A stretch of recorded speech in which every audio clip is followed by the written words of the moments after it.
So, welcome to our latest blog. We're driving to Comic-Con with butterflies in my stomach, presenting footage for the first time. It was always a slightly intimidating and scary thing. Plus, I've got to face a day of interviews. But another 10 hours and it'll all be behind us.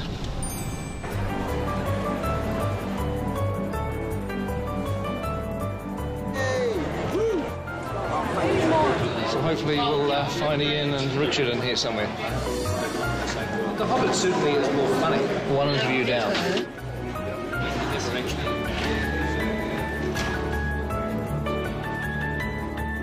When I call you guys up on stage... Are we coming out one at a time? Yes. I saw on the One Ring this morning that people have been camping out since Wednesday to get into Hall H. Those are the sorts of people that I like hanging out with. I'm going to be going on soon, and I've been recruited to do some blog filming with my iPhone, because this camera isn't allowed on stage, but nobody's going to stop me shooting with my iPhone.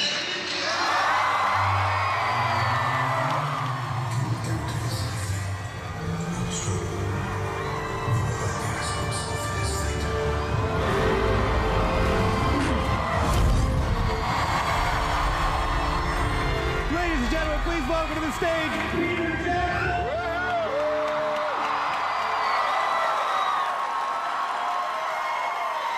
Let's bring up a few of our friends that we have here.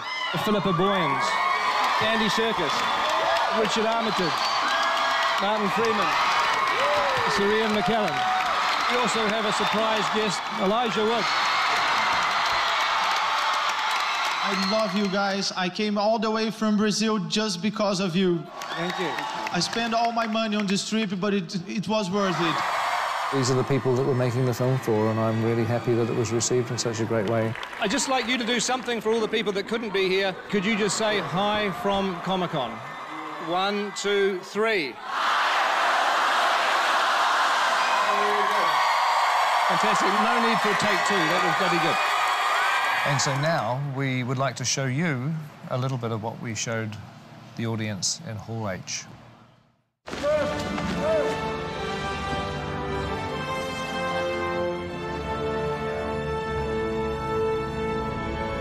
That's great. Good. Welcome to the last 5 days of our shoot. It's a bittersweet kind of moment. It feels like I'm still at the foot of the mountain. It's a little difficult to do a wrap-out on our last bit of shooting because so much of what we've been doing recently has been film too, which is obviously secret. But we'll show you little bits and pieces, little snippets, and there'll be a lot more of what we've been doing that we'll save up for future vlogs. Hey, Comic-Con fans, how are you? This is Dory, coming live from the set of The Hobbit. Stay classy, San Diego. Hi, Comic-Con. John Callan here. I play Oin in The Hobbit.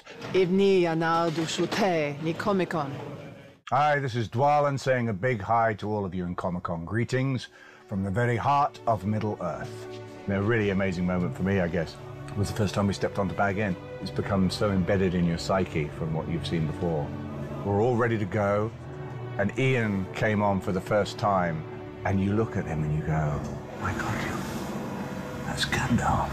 I look back on that with fondness because we got to know each other on Bag End, and we really got to know each other as dwarves. Hi Comic-Con, it's Adam Brown here, aka Ori from the Hobbit set. One of the most exciting things, I think, for me was working on these sets that kind of are part of our history. And there was I working on Rivendell with some incredible actors. Just watching Cate Blanchett act, it was very moving. We had shivers down our spines. It was absolutely astonishing. It's been a privilege being back in Middle-earth. Hey, Comic-Con. Hope you're having a good time. My name is Lee Pace. I play the Elven King, Thranduil. Some of the work that I really loved was with Terry Notary, who designs movement for the different races. And the way the elves move is very different than the way the dwarves move, obviously. It was really fun to get into that character and really move in a way that is not human. Yeah. Sylvester McCoy, who played Radagast, is the loveliest man. I need people. I think that Sylvester's going to be one of the delights of these movies. The real McCoy. I remember going out to Trentham and wandering through the 100 meters of forest that they built Seeing Roscabel, which is Radagast's house. Radagast's character was a lovely, spirited wizard, and his house really reflected his character beautifully. Dale was beautiful. It really was like, it was like being in another country. It was very Moroccan, Turkish, sort of Italian. Yeah. Dale was one of the larger sets. It rivals some of the biggest sets we've ever built, which would have been Minas Tirith and Helm's Deep, I guess, in the old days. The city of Dale was such a huge set. You're able to just wander around as if you were in some abandoned city you've always wanted to visit. The most fun I've had on set would probably be the Goblins. Goblin Town, the sets just seem to be really sharp and really angular and lots of flames and lots of bones. We were introduced to the Great Goblin. Well, Barry Humphries is something of an iconic legend in this part of the world, and I've seen 2 or 3 of his Dame Edna stage shows, and Barry and the Goblin King just seem to be a natural fit. Yeah. You seen the pile of intestines? Oh, no, but I'll go and check them out. I don't know if anyone's home, but we'll soon see. I found Bayon's house absolutely mesmerizing. It's one of my favorite parts of the book, and the creation, the carving that they did inside that beautiful barn, and everything was so oversized. I want to write the theme tune, sing the theme tune. We built it to the scale of the dwarves, so it was huge. And it made all of us feel small. I used to be able to stand on that set and look at the crew setting up the camera, and they looked like tiny little people. It was kind of incredible. Morning, everyone. Happy last day. Morning. What we're doing for this shot is we're going to get Orlando up on here. Somebody stuck something to my back. What is it? Second unit, I think we're a bit of the rock and roll unit, and, you know, we have a bit of fun.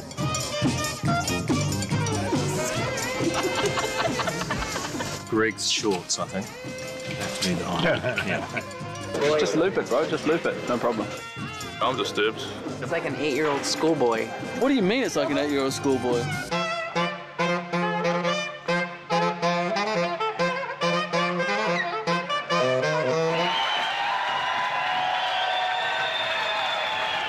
He's a rock star.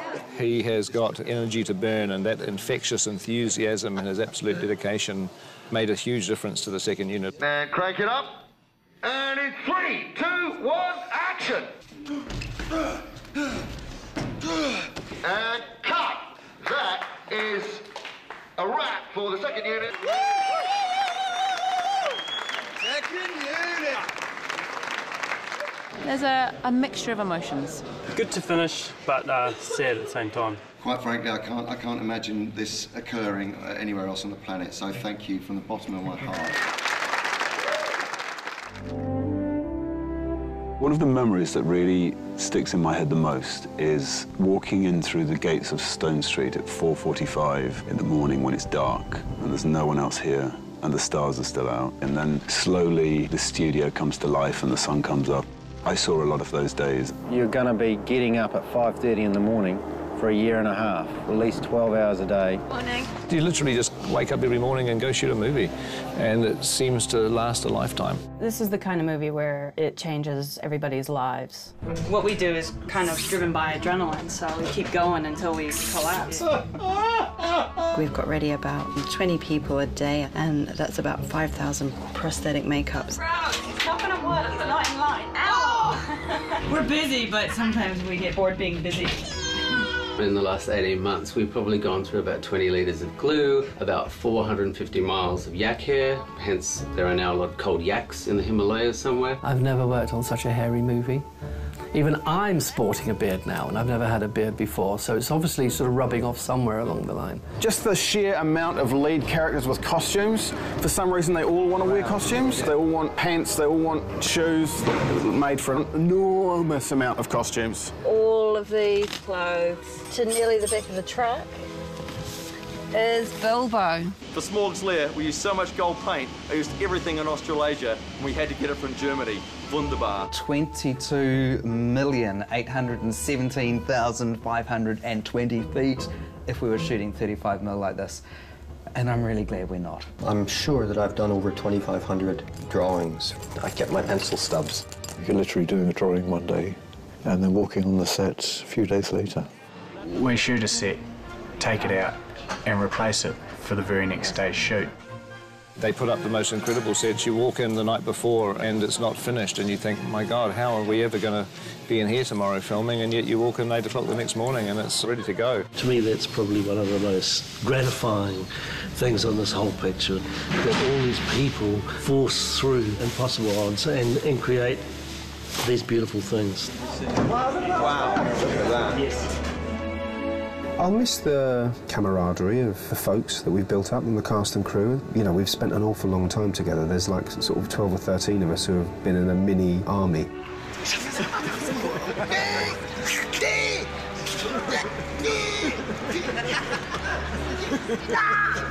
Well, I mean, they're all people I would love to work with again.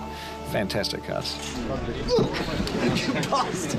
I'm surrounded by these mates. I'm surrounded by my comrades. I'm surrounded by these great actors. Please, not every time.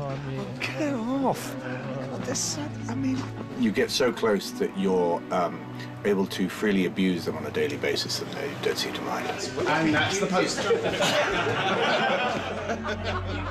But a very high quality of human beings involved. Pretty soon we won't be all together as gang, which is going to be sad. We'll all miss each other terribly. You're getting to come to work with a group of people that you love working with, that you love hanging out with. It's a real family. What's this in our laundry? Look at that. Oh! Red-handed. What happens on The Hobbit stays on The Hobbit.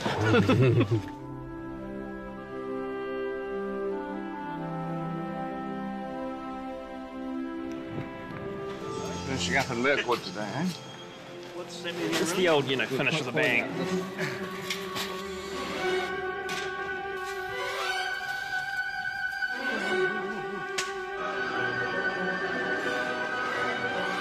Look out!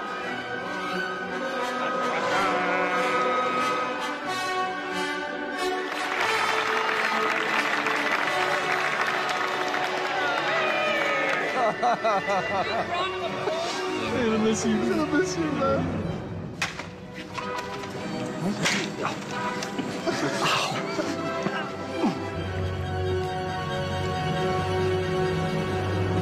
Okay, and action.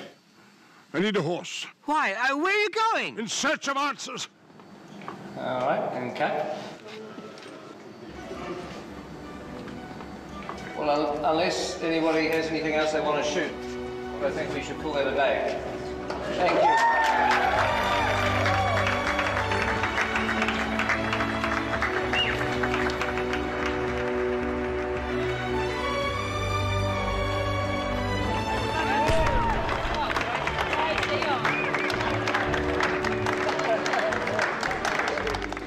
Well, obviously, I just want to say thank you to everybody, an incredible cast, incredible crew.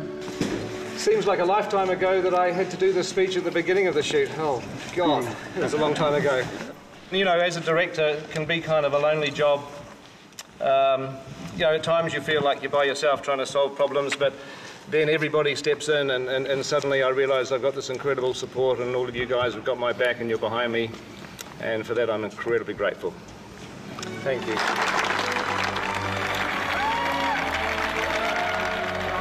Peter's Bubbles right next door.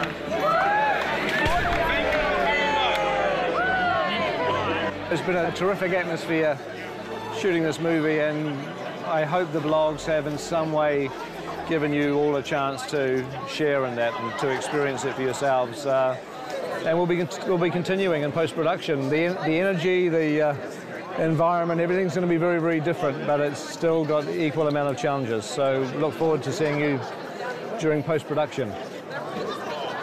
It's just lemonade, honestly.